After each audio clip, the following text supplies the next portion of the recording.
So yun po guys, ayun, magandang araw po sa lahat, especially po sa mga charity viewers po dyan ng PB Team at sa lahat po na nagmamahal po ng sobra kay Krishna at kay Sir Paul Pugong Biyahero.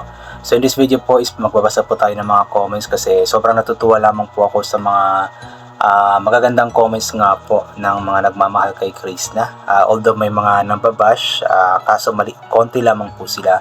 Mas marami po talaga yung mga nagko-comment po ng magaganda. Yung mga nagko-comment po ng mga positive po na nagbibigay po ng mga encouragement nga po kay Krishna. So in this video po is pure pagbabasa lamang po ng comments po ang gagawin po natin. At the same time, magko-komento rin po tayo sa mga comments po na iyon. O kumbaga, magbibigay din po tayo ng idea based po sa comment ng viewer nga po.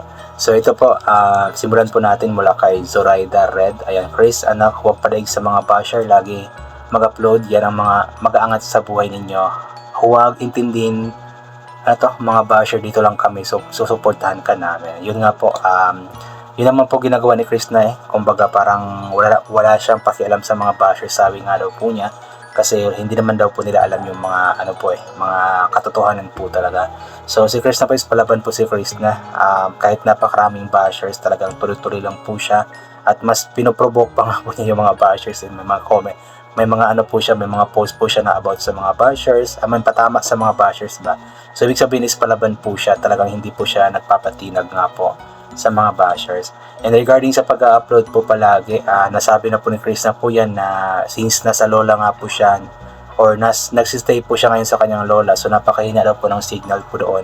So mahirap pong mag-edit at mag-upload po kapag sobrang hina ng signal. So intindihin lamang po natin kung paminsan-minsan walang upload si Chris na dahil nga po sa mahinang signal doon sa kanila.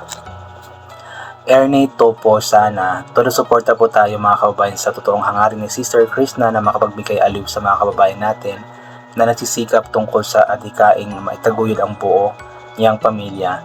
Mayawa ang Diyos, Sister Krishna, sa mabuti mong hangarin. Alam kong ang mga magulang mo ay laging nagdarasal para sa maganda ninyong kinabukasan. God bless you and your family. Kumbaga talagang ang vlog po ni Krishna is nagbibigay po talaga ng aliw po sa atin. At the same time is aral din po. Especially na kasama po niya ang kanyang pamilya sa vlog po ngayon. So kumbaga yung kanyang adhikain nga po na maitaguyod ang kanyang pamilya sa pamamagitan po ng pag-vlog is yun po yung ipinapakita nga po ni Krishna sa atin ngayon. So, sa kabila nga po ng komento ng mga bashers na alam kong nakakasakit ng puso is nagpapatuloy nga po si Krishna para mabigyan nga po ng magandang buhay at mapasaya nga po ang kanyang pamilya. Mr. Renny MTV, ang views ni Krishna ay patuloy ang pagtaas. Ibig sabihin minahal siya ng tao dahil sa katangian na meron siya. Tuloy-tuloy lang Krishna, you are almost there sa dream mo.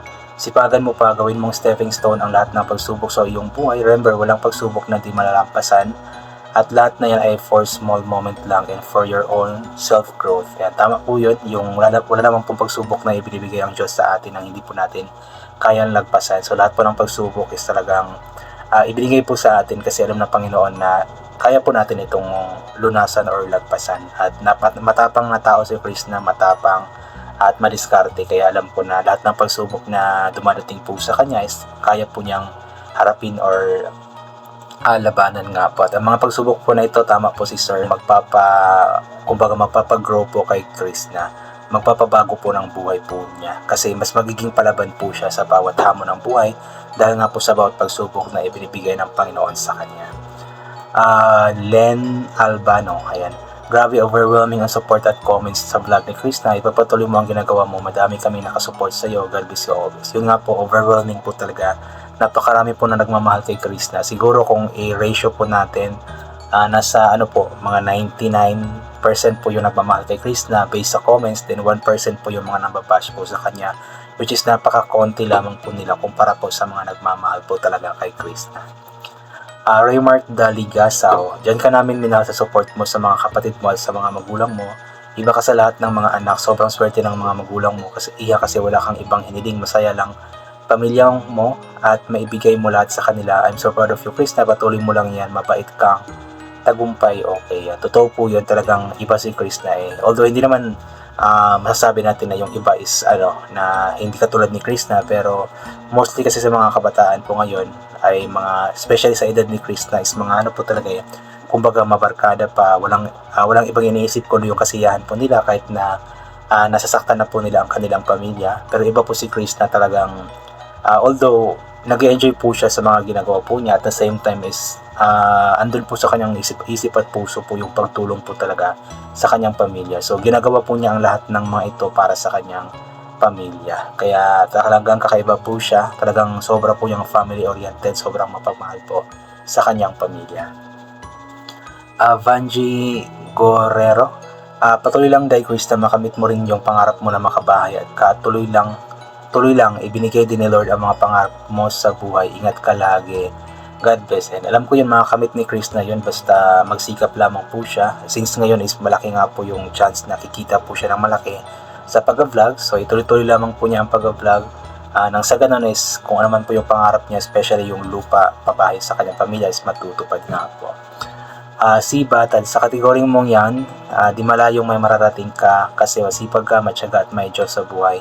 Hintayin mo lang, darating yan sa buhay mo in God's perfect time. Huwag mag-asawa ng tatay mo na. Nakakatawa naman po yung comment. Pero anyway po, tama po yung sinasabi ni si Batad na kumbaga meron din pong or darating din po ang lahat ng mga bagay na ito. Lahat ng pangarap ni Chris is matutupad din po in God's perfect time.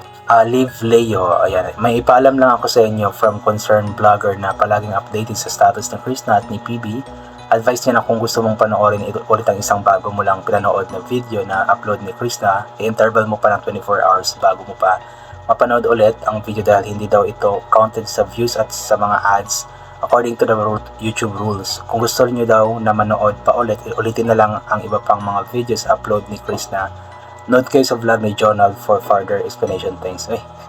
Ano pala to? Nanood pala to sa vlog ko po. Anyway, tama po yun. Yun po yung sinabi ko po na meron po siyang time interval. Pero na-clarify ko po na na research ko po kanina about nga po dito.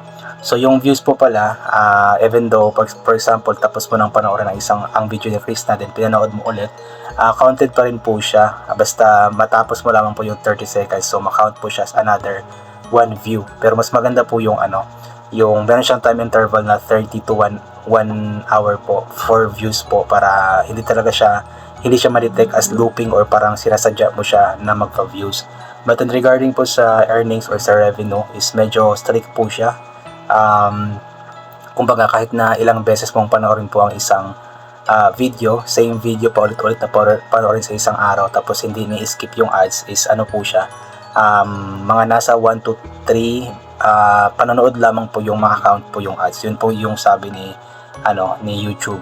So mas okay po yung pagdating po sa ads is after 24 hours po, para sigurado po na pasok pa rin po yung earnings or revenue nga po. Kasi inulit ko nga po na kahit gaano pa karaming panonood mo pa ulit-ulit sa isang video, ay ang maka-count lamang po or ang papasok lamang po na earnings from ads is lamang po mga nasa 1 to 3 na panonood lamang po. Hindi pa yun guaranteed yung 2 at 3. So yung first panonood mo is guaranteed na yun na makakatulong ka kay Chris para tumaas yung earnings.